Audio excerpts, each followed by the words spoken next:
Hello મિત્રો, સ્વાગત છે તમારું આપણી ચેનલમાં. મિત્રો, આપણે ધોરણ 10 ના ગણિતમાં અસાઇનમેન્ટનું સોલ્યુશન જોતા હતા, બરાબર?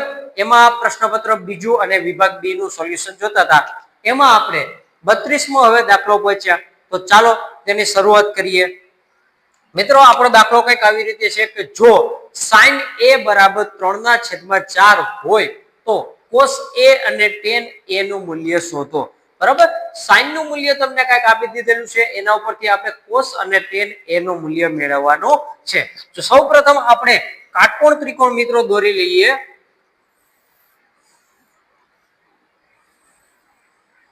આ કાટકોણ ત્રિકોણમાં ધારો કે અહીંયા મૂલ્ય આપણે a બિંદુ છે, અહીંયા b છે અને અહીંયા c છે, અને આ ખૂણો કેવો છે? કાટખૂણો છે. બરાબર, તો અહીંયા sin a નું મૂલ્ય કંઈક તમને આપી દીધેલું છે. એનું મૂલ્ય કેટલું આપ્યું છે? 3/4. 3/4. બરાબર, તો અહીં લખો આપેલ કાટકોણ ત્રિકોણમાં ખૂણો બી બરાબર કેટલા ડિગ્રી છે? 90 ડિગ્રી છે. બરાબર, ખૂણો બી બરાબર કેટલા ડિગ્રી છે? 90 ડિગ્રી છે. માટે sin a બરાબર કેટલો? sin a બરાબર સામેની બાજુ એટલે કઈ? સામેની બાજુ એટલે કે BC, છેદમાં કર્ણ એટલે કોણ? તો કે કર્ણ એટલે કે AC. sin a બરાબર કેટલા થઈ છે? તો કે BC ના છેદમાં AC. BC ના છેદમાં AC. બરાબર, ચાલો BC એટલે કેટલો મૂલ્ય છે? તો કે અહીંયા બીજું આપણને કઈ આપ્યું નથી. આ sin a નો ગુણોત્તર કઈક આપી દીધેલો છે. કેટલો છે? 3/4. કેટલું આપ્યું છે? 3/4. એનો મતલબ એમ કે અહીંયા હું 3/4 લઈ શકું. બરાબર, આના ઉપરથી આપણે શું કહી શકાય? તો કે કોઈ પણ ધન વાસ્તવિક સંખ્યા k માટે, કોઈ પણ ધન વાસ્તવિક સંખ્યા માટે અહીંયા આવશે મૂલ્ય 3k અને 4k. બરાબર, અહીં લખી નાખાય. માટે k બરાબર કોઈ પણ ધન વાસ્તવિક સંખ્યા. બરાબર ને? સંખ્યા. ચાલો, k એટલે કોણ? તો કે કોઈ પણ ધન વાસ્તવિક સંખ્યા. તો sin a નું મૂલ્ય BC બરાબર કેટલું આપ્યું? BC બરાબર આવ્યું 3k. બરાબર, અને AC બરાબર કેટલું છે? તો કે AC બરાબર આવ્યું 4k. બરાબર, AC બરાબર કેટલું આવ્યું? 4k. આના ઉપરથી મિત્રો તમને AB નું મૂલ્ય મળી જાય કે ન મળી જાય? તો કે હા, મળી જાય.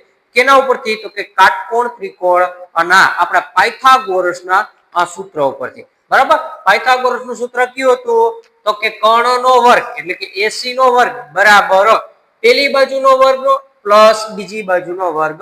બરાબર, તો કે કાટકોણ ત્રિકોણ મુજબ પાયથાગોરસ મુજબ પાયથાગોરસના પ્રમેય મુજબ AC નો વર્ગ બરાબર AB નો વર્ગ પ્લસ BC નો વર્ગ. ચલો, AC નો વર્ગ એટલે કોણ? તો કે 4k નો વર્ગ એટલે કે 4k નો વર્ગ પ્લસ બરાબર AB એટલે કોણ? તો કે AB તો આપણે શોધવાના છે એટલે કે AB નો વર્ગ એમ નામ, પ્લસ BC નો વર્ગ એટલે કે 3k નો વર્ગ એટલે કે 3k નો વર્ગ.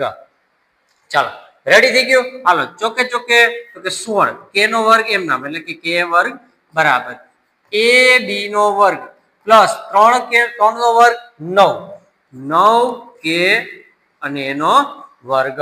ચલો, AB નો વર્ગ જો છે એટલે આની બાજુ આવજો, 16k નો વર્ગ માઈનસ 9k નો વર્ગ બરાબર AB નો વર્ગ.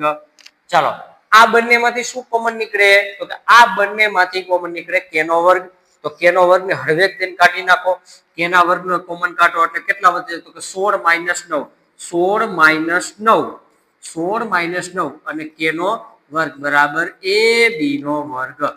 ચાલો, હવે 16 માંથી 9 કાઢો તો 16 માંથી 9 કાઢો તો કેટલા વધે તો કે 7 વધે બરાબર તો કેટલા વધે 7k નો વર્ગ બરાબર ab નો વર્ગ તો માટે ab બરાબર વર્ગમૂળમાં 7k નો વર્ગ થાય કે નો થાય તો કે હા થાય પણ અહીંયા જો k નો વર્ગ છે ને અહીંયા વર્ગમૂળ છે એટલે ઉડી જાય તો કે હા ઉડી જાય તો ab બરાબર કેટલા વધશે તો કે k બહાર નીકળી જાય વર્ગમૂળમાં 7 વધે કેટલા વધે વર્ગમૂળમાં 7 વધે ચાલો આ શું આવ્યું તો કે આ આવ્યું ab નું માપ એટલે કે કેટલું આવ્યું તો કે k વર્ગમૂળમાં 7 આ આવ્યું ab નું માપ હાલો હવે 3 નું મને માપ મળી ગયું છે એનો મતલબ હવે એમ કે cos નું મૂલ્ય એવું શોધી શકીશ એટલે કે cos a નું મૂલ્ય શોધી શકીશ અને tan a નું મૂલ્ય શોધી શકીશ બરાબર તો અહીંયા હાલો cos a નું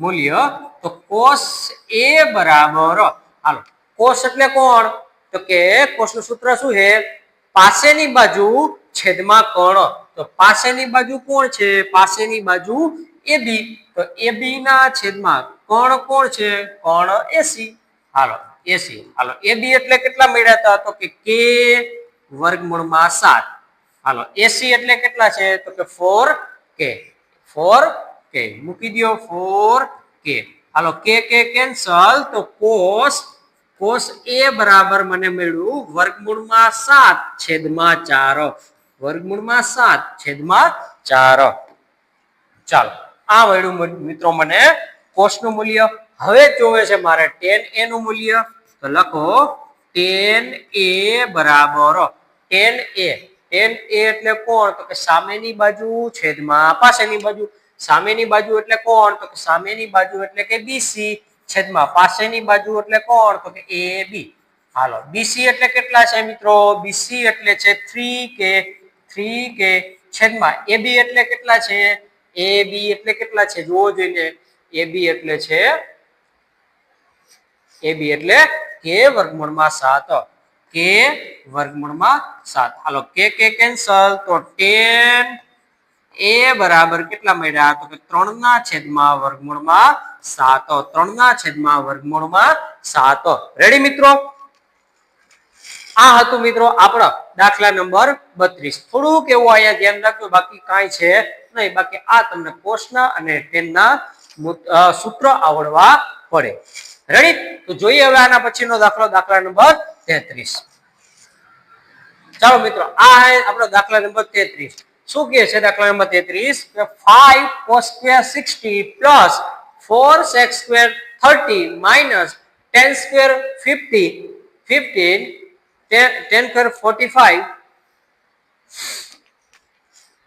તો મિત્રો આ છે આપણો દાખલા નંબર 33 શું છે તો કે 5 cos square 60 plus 4 sec square 30 minus 10 square 45 છેદમાં sin square 30 plus cos square 30 આનું આપણે શું કરવાનું છે મૂલ્ય મેળવવાનું છે તો મિત્રો આના મૂલ્ય મેળવવા સાવ એટલે સાવ સિમ્પલ છે ખાલી તમને ત્રિકોણમિતિના જે ઓલા sin ના cos ના tan ના sec ના sec square આ બધા જ મૂલ્ય તમને આવડવા પડે બરાબર જો તમને એ મૂલ્ય આવડતા હોય તો સાવ એટલે સાવ સિમ્પલ છે બરાબર ચાલો તો મિત્રો sin cos 60 નું મૂલ્ય કેટલું છે તો કે cos 60 નું મૂલ્ય 1/2 બરાબર તો લખો જોઈને આ 5 એમ નામ હાલો cos 60 નું મૂલ્ય 1/2 પણ એ કેવો છે તો કે એનો વર્ગ છે બરાબર હાલો પ્લસ 4 એમ નામ હાલો sec square 30 એટલે કે sec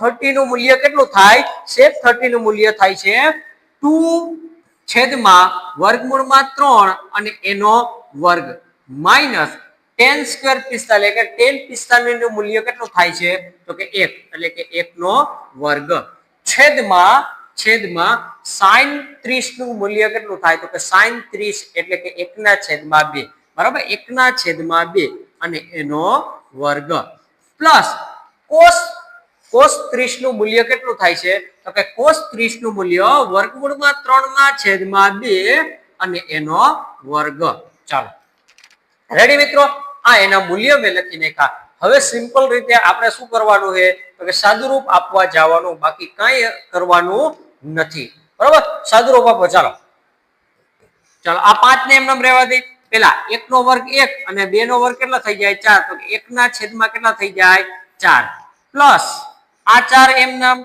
હાલો 2 નો વર્ગ કેટલો થઈ જાય તો કે 2 નો વર્ગ 4 છેદમાં વર્ગમૂળમાં 3 છે અને ઉપર નો વર્ગ છે એટલે કેટલા આવશે તો કે આવશે 3 આવશે માઈનસ 1 નો વર્ગ કેટલા થઈ જાય માઈનસ 1 નો વર્ગ 1 એમ નામ છેદમાં અહીંયા જુઓ હાલો 1 નો વર્ગ 1 2 નો વર્ગ તો કે 4 પ્લસ અહીંયા વર્ગમૂળ 3 નો વર્ગ તો કે 3 છેદમાં 2 નો વર્ગ કેટલો થઈ જાય 4 ચાલો આટલું ક્લિયર થઈ ગયું હવે મિત્રો એક છેદમાં તો હાવ સિમ્પલ થઈ જાય છે છેદમાં શું થઈ જાય તો કે અહીંયા આધાર હરખા છે તો ઉપરના શું થાય તો કે સરવાળો થાય તો પેલા એ પતાવી દે કામ બરાબર હાલો જુઓ અહીંયા એમ નામ રાખો તો કે અહીંયા આમ ગુણી નાખો 5 એકા 5 5 ના છેદમાં 4 પ્લસ ચોકે ચોકે ને 16 ના છેદમાં 3 માઈનસ 1 છેદમાં હાલો આધાર હરખો એટલે કે છેદમાં 4 ઉપર સરવાળો બરાબર 3 ને 1 કેટલો થાય 4 તો 4 એકા ને 4 તો નીચે કાંઈ વધ્યું નહીં નીચે કેટલા વધ્યા માત્ર ને માત્ર